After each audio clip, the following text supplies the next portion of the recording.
Greetings and welcome back to Room 303 and our chats with Emily as we are calling our readings of the poetry of Emily Dickinson. We are in the Johnson edition. We turn out of poem 790, Nature, the Gentlest Mother is. Now, Emily will reference nature in 125 of her poems. So clearly this is an important one. By the way, when this one was published in 1891, it's actually titled Mother Nature. Of course, Emily herself never titled any of her poems, but this one was called Mother Nature, Emily's Celebration of Nature. Now, to be fair, we've got to remind ourselves, Emily has a very complicated view of nature. For example, do you guys remember when we did 328? A bird came down the walk. He did not know I saw. He bit an angleworm in halves and ate the fellow raw. And then he drank a dew from a convenient grass and then hopped sideways to the wall to let a beetle pass. He glanced with rapid eyes that hurried all around. They looked like frightened beads, I thought. He stirred his velvet head like one in danger, cautious. I offered him a crumb, and he unrolled his feathers and rowed him softer home than oars divide the ocean, too silver for a seam, or butterflies off banks of noon leap plashless as they swim. You'll remember when we did this poem, this idea that she watches a bird just shred this worm. Okay, in this poem, she's going to make the argument that nature is gentle. How about 403? You guys remember when we did this one? The winters are so short, I'm hardly justified in sending all the birds away and moving into pod myself, for scarcely settled the fovies have begun, and then it's time to strike my tent and open house again. It's mostly in eruptions, my summer's despoiled, because there was a winter once, and all the cattle starved, and so there was a deluge and swept the world away, but Eretz a legend now, and no credits, Noah. The idea that nature is gentle is going to be, for us who live in Wyoming, a bit of a debate, because we know what winters are like when it can be minus 30 in real temperature. And yet Emily here will make the argument, no, nature is a mother, caring, tender. Some have read this almost as a prayer. Some have read this as a celebration of Mother Nature. Now, our assumptions are that you've been following our stuff at LearnStrong.net down that left-hand side, Chats with Emily, our playlist. I'm hopeful that you've worked through our set of introductory comments as well as the preceding 789 poems. We just finished with 789 on a column or so. Now, Emily is the great lover of nature because, of course, she's borrowing heavily from the, can we call it the zeitgeist of the time? I mean, think about it. Her contemporaries are who? Emerson, who his classic essay of 1855 is what? Nature. Of course, Henry David Thoreau in his classic text Walden, where he celebrates nature all the time. And then, of course, Walt Whitman, another contemporary. In many ways, we're going to argue this is maybe a romantic view of nature. I'm going to leave this to you. One scholar has called this her Wordsworthian optimism, borrowing on Wordsworth and, of course, classics like My Heart Leaps Up When I Behold a Rainbow in the Sky. Let's enjoy the poem. Nature, the gentlest mother is, impatient of no child, the feeblest or the waywardest, her admonition mild.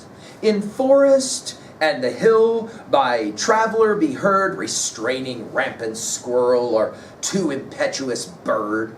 How fair her conversation a summer afternoon, her household, her assembly, and when the sun go down, her voice among the isles in sight, the timid prayer of the minutest cricket, the most unworthy flower. When all the children sleep, she turns as long away as will suffice to light her lamps. Then, bending from the sky with infinite affection and infanter care, her golden finger on her lip will silence everywhere. Now, one of my students said, this is like when I was a child and they would read me Good Night Moon. And there's a certain kind of cadence even in this poem. Can we call it almost like a lullaby cadence? You guys practice reading it on your own, as I've said to you many times. These poems come alive when you start reading them out loud on your own. Form your own Emily Read Out Loud group and just sit and read these poems. That's a classic example of how she seems to try and capture a certain rhythm that takes us notice to the evening and then to the word everywhere. It's as if there's a certain kind of gentleness or peace that is a part of this poem, which is quite remarkable. Now, some have said that Emily is being completely Socratic and ironic here, that in fact she is acutely aware that nature's anything but kind, gentle, it's actually cruel. But having said that, I think this poem can be read as a legitimate celebration of what she enjoys so much, nature. She begins, notice, with the dash, however, because she wants to set off, notice it's capitalized, the gentlest mother is. Then, in what way is nature a gentle mother? Well, first of all, impatient of no child. It is significant that we come back to children sleeping at the end of this poem, so I'm assuming you're going to make that connection. Children or child is mentioned in 71 of her poems. Emily, of course, is the great poet of children. You'll remember that Jesus himself said that we must suffer the little children to come unto us, because such is the kingdom of heaven, he will say, of course, in the gospel text. Notice here, nature is never impatient, especially for the children. Notice, nature loves the feeblest, the weakest, or the waywardest. By the way, let's point out that, of course, we will have Charles Dickens novels that seem to argue counter to this. Just think Oliver Twist as one classic example. And then, of course, we've got the classic Origin of the Species and Darwin's argument that all of nature is nothing if it's not struggle. It's always contest. And what? The weakest survive? No. The strongest survive. Some have read this as a reworking, a reestablishing of that paradigm of Christ's Sermon on the Mount, the Beatitudes. That is to say, it is the weak, it is the meek who inherit the earth. It is the soft, it is the gentle that actually ultimately overcomes. Some have read this, of course, as the Chinese Taoist philosophy of Lao Tzu's Tao Te Ching, right? That idea that water accomplishes tremendous things by virtue of its flow, its gentleness. Here she says, the feeblest or the waywardest, her ambition mild. Notice all these soft words. Can we call them soft words? Soft words. Mild. In forest and the hill. We commented, of course, about the two places she loved to go. Are to the woods and, of course, to Pelham Hill, right outside of Amherst. By traveler be heard. Can I just have you circle the word traveler? And again, remind ourselves that Emily is so heavily influenced by the notion that life is a journey. Of course, first referenced in the classic texts of the Greeks through texts like the Odyssey or Virgil's Aeneid, the journey of Aeneas.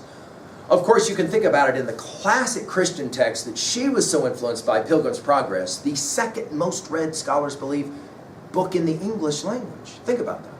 And it was, of course, a standard text for children to be taught. And what is it that text teaches? Well, it's what Dante teaches, that life is a journey, and you're constantly traveling. Notice traveler here. It is traveler capitalized. Be heard.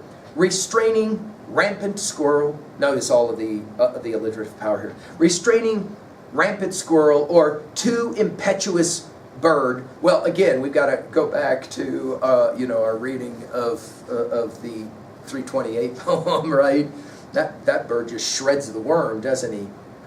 Too impetuous bird. How fair her conversation. Now, I'm asked, why did you call your series Chats with Emily? And notice this word conversation. Emily is always engaged in a conversation. All great authors are. All great poets are. I mean, think what is Dante if not a conversation, right? A conversation, a chat, if you will. Notice here she says, how fair nature's conversation a summer afternoon. What all the birds may be singing, right? Her household, her assembly. It's interesting, we're back to the assembly word, aren't we? Did you notice this from our previous conversation in 789 of assembly? And when the sun go down, in other words, it's amazing at daytime, but at nighttime, of course, all of us that have spent time on the hill, spending the night, have a complete new appreciation of how the nighttime on the hill is itself its own majestic symphony, right? It's a completely different kind of experience to be in the woods in the daytime versus the nighttime. So she'll now go to the night. Her voice, the personification here is beautiful. Her voice among the isles incite the timid prayer. I mean, just hear the melodic rhythm of her language, of her poetry here.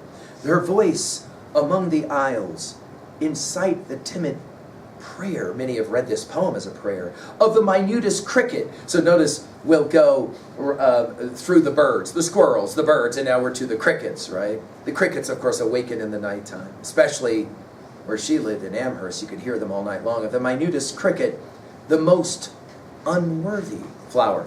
The word unworthy is interesting as an adjective in this poem. What do you mean an unworthy flower? Like, what is an unworthy flower? Well, again, we're back to the Sermon on the Mount. And of course, Christ's observation that, I mean, all the flowers get taken care of, so why are you worrying? I mean, look at the majestic flowers of the spring on the mountain, and if that's how God takes care of the flowers, then clearly God takes care of all the rest of us. It is an interesting view. It's a very romantic view, but notice here, she'll say it, the unworthy flower. Of course, all the religious language of this poem can't be missed. When all the children sleep. In other words, the world doesn't just stop because the children are sleeping, but that's okay because mommy is taking care of the sleeping children. It's beautiful, comforting kind of idea. She turns as long away. In other words, she'll leave the children sleeping, as will suffice to light her lamps. Then, bending from the sky with infinite affection. Go back to poem 68 to see her use of affection. And infinite care. Notice infinite used in 2 lines back to back. Her golden finger on her lip. I mean, this is, of course, borrowing from Homer's idea of the rosy-fingered dawn and all of that as the sun comes up. I mean, you'll never see a sunrise again and not think about the golden finger on the lip to say, shh. Or, do you see this as a full moon? So it can be either one.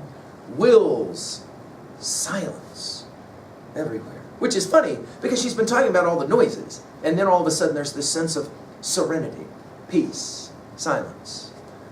Well, what are we going to do with a poem like that? I mean, some readers of this poem just love this poem because it sounds so beautifully. It's so melodic. And, I mean, every once in a while it's kind of nice to be reminded that there is such a thing as peace. It's called nighttime, and there's something beautiful about that.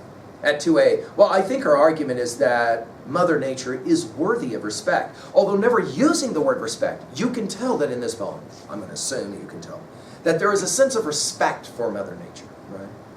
Even though it is a bit romanticized in terms of, well, yeah, but a lot of bad things happen in the night as well, etc., etc. At 2b, well, obviously, the personification of nature as a mother. At 3a, well, there are so many titles I'm sure that you could write down. Abby comes to mind. All the great writers of nature come to mind.